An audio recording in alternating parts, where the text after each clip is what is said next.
Hi, this is the inaugural edition of the Lucid Narrative Story Hour. Thanks for showing up. My approach to Story Hour is similar in approach to my filmmaking, in that it's conversation-based. After a conversation with the subject, I weave a story about this person that hopefully inspires our audience. In telling someone else's story, I attempt to do justice to another human being, human journey, human life, and I hope to inspire you in some way. These are strange times we are in. On some level, it feels like we are getting a call or a wake-up call from the earth and from the universe, God, spirit, whatever it is, and whatever name you choose to use. It feels like we are being called to value life and humanity in a new way. For me, this necessarily starts with all of us coming more fully into our individual selves. If we fully appreciate our own individual lives, we can appreciate the rest of life more fully. And from this place of individual wholeness, we can then come together better.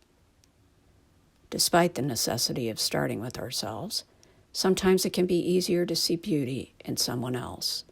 So my first hope is that after hearing today's story, you will find more magic in your own life and then find deeper richness in yourself and others.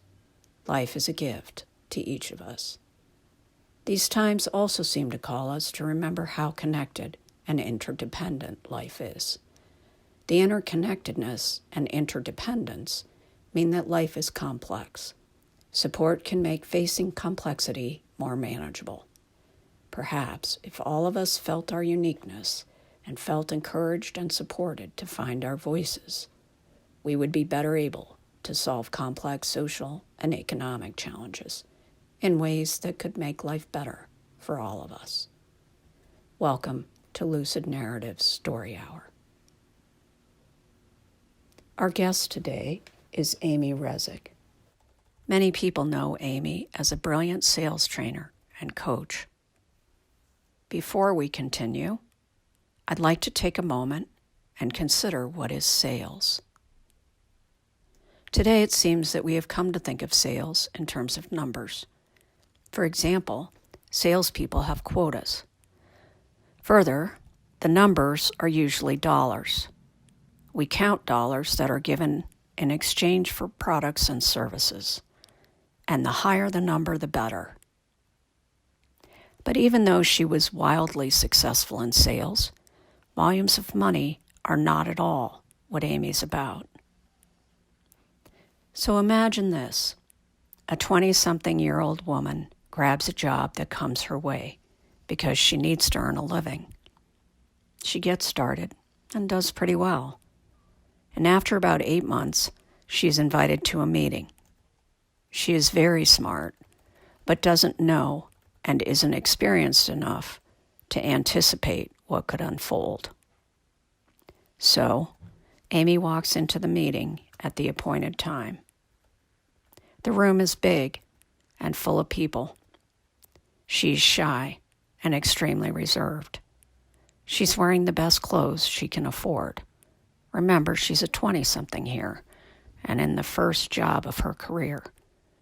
She is smart and observant enough to notice that her clothes are a definite pay grade below anything else in the room.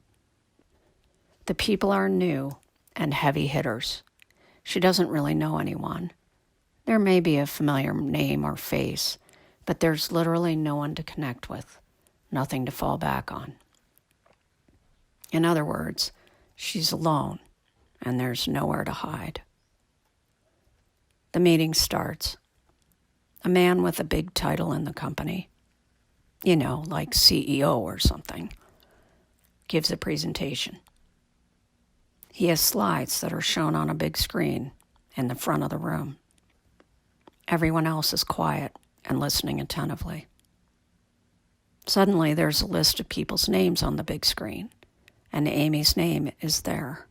Her name is on the big screen. She is one of the top 10 salespeople in the company. Top 10. If you're in the top 10, you are definitely something special. Sometimes numbers have a lot of power. So maybe this is a good time, both in our story and in our disrupted world, to take a minute and consider numbers and their value, meaning, and power. At the time of this writing, 22 of the 50 United States are on lockdown orders. 49% of the population is staying home. More than 90 colleges and universities have canceled spring 2020 graduation ceremonies. But what do these numbers really tell us? There's a lot that they don't tell us. One thing they don't tell us is about the college seniors who are grieving because our socially acceptable rite of passage into adulthood, what we call graduation, is deeply meaningful to them. And add to that the lost glory to record numbers of first-gen graduates who would have walked the stage. The numbers don't mention my 80-plus-year-old neighbor who is feistily living alone. Her loving children who visit her regularly bring her food. On the phone, she is telling old lady jokes. The numbers don't hint at people who have wanted to work from home for years, been prohibited by their employers, and finally have the opportunity to show a corporate machine that this is a reasonable, even desirable option. What numbers can't really tell us anything about is the people that make up the numbers. Sure, numbers are very helpful sometimes, no denying. But in the end, what really matters is people, and people have challenges. People care about things. Numbers don't tell us anything about the people who believe, even know, that there is a better way to do things than the way we have been doing them. Is it possible that we have elevated numbers above people in importance? And if so, is that what we want? At a minimum, perhaps we can all agree that numbers have limitations. Numbers don't tell the whole story, not by a long shot. So here's Amy, sitting in this room full of powerful people and looking at her name on a big screen. She probably didn't give herself the credit she deserved, because suddenly she was a target. Yeah, Amy was in the top 10, and she had earned the right to be there. But fundamentally, I don't believe Amy was in the top 10 because she cared much about numbers.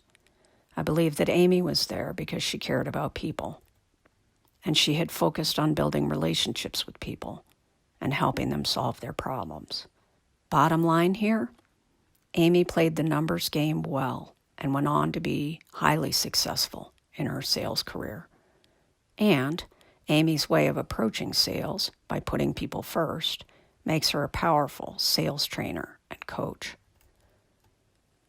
So where does the story start? Well, let's go back. Before Amy was born, her parents lost her older sister.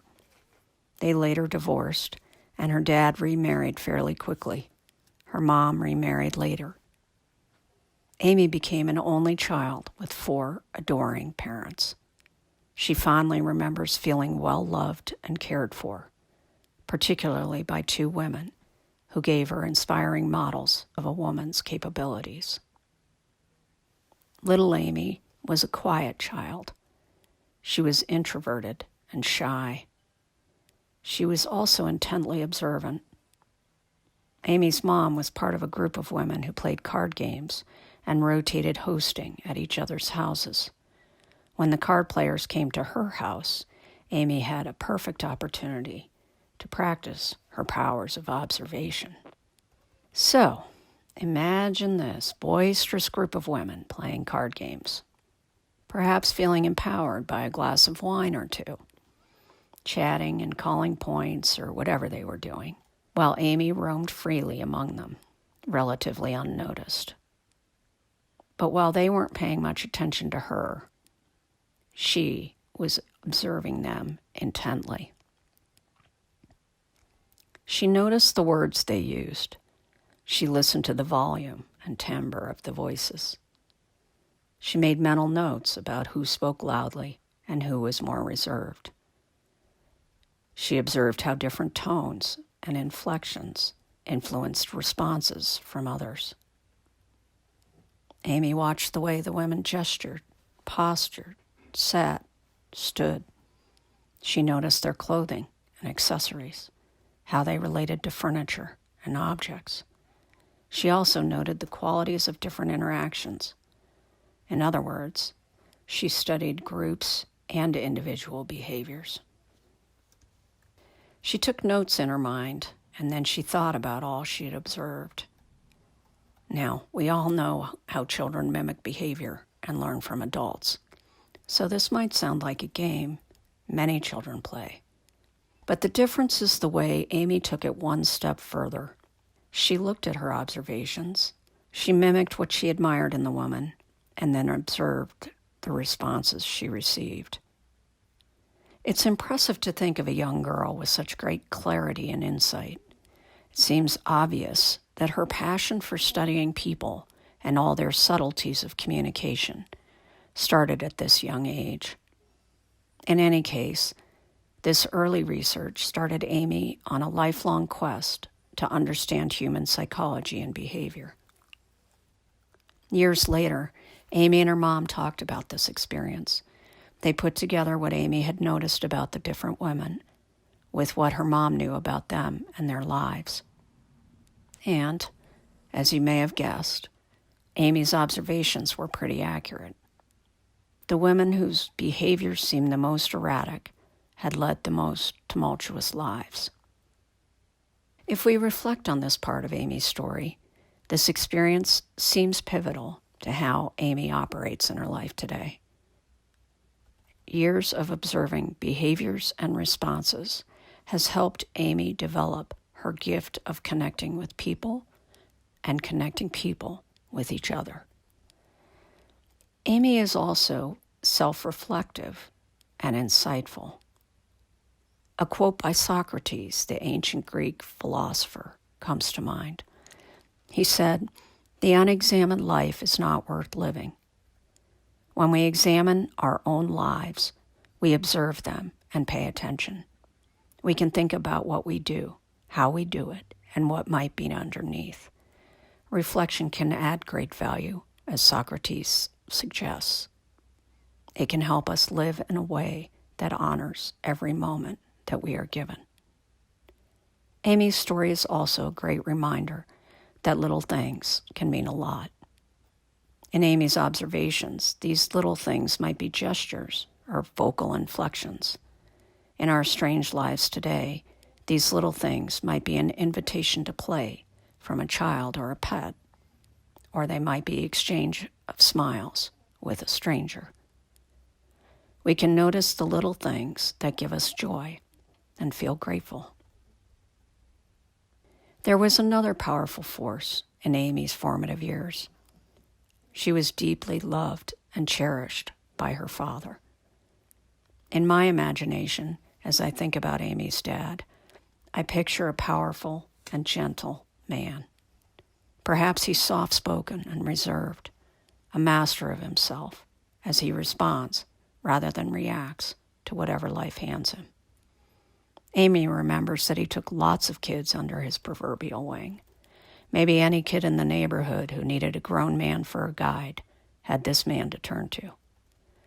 So let's call him Dad for the moment. Dad takes Amy to the neighborhood grocery store. This sounds familiar, right? Lots of us take or have taken our children with us to the store. Dad and Amy shop for whatever it is that they need. The two of them wander the aisles, exploring options, talking and sharing and making choices. What should we get for dinner? Do we want popsicles for dessert? He has things he wants, and this young girl has some things she wants as well. She is old enough to have her own preferences, maybe 6 to 8 years old. The two of them fill their big shopping cart with goodies. This picture reminds me of the Carrie Underwood song, All American Girl. There's a line in the song that seems to sum up this relationship. And the line is, she's the center of his whole world. In Amy's case, it goes both ways. He's her go-to for everything, and everyone knows it. This man adores his little girl, and this little girl adores her dad. So they collect their items for purchase, and now it's time to go through the checkout line. Dad goes first and unloads the items from the cart onto the cashier's table. She waits behind. Wait, what? Yes, the picture becomes unusual right here. Imagine this little girl, no more than 8 years old, standing by herself in the checkout line with her special cookies or whatever it is she wants to buy. She may be no taller than his waist, and like any young child, she's distracted by all the shiny and perfectly placed special items near the checkout line. The woman behind them begins to unload her purchases on the grocery checkout table after Dad. "Excuse me, please," says the young voice. "I'm in line too."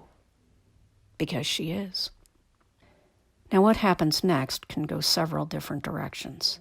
The woman can apologize and step aside so that Amy can check out. Or the woman can be grumpy and protest, and the young girl may need to stand her ground, may need to restate her position. Perhaps the woman will try to override the young girl. No matter what, there's a strong, gentle presence standing there, witnessing and waiting. If she needs him for courage to speak up, he's there. If she needs him for reassurance, he's there. If she needs assistance, he's there. What a beautiful scene. For those of you listening who have been or who are shy, can you imagine being able to make eye contact with someone who believed in you 100%? For those of you listening who have struggled to claim your voice, what would it feel like to know someone standing right next to you was waiting and wanting to hear what you have to say?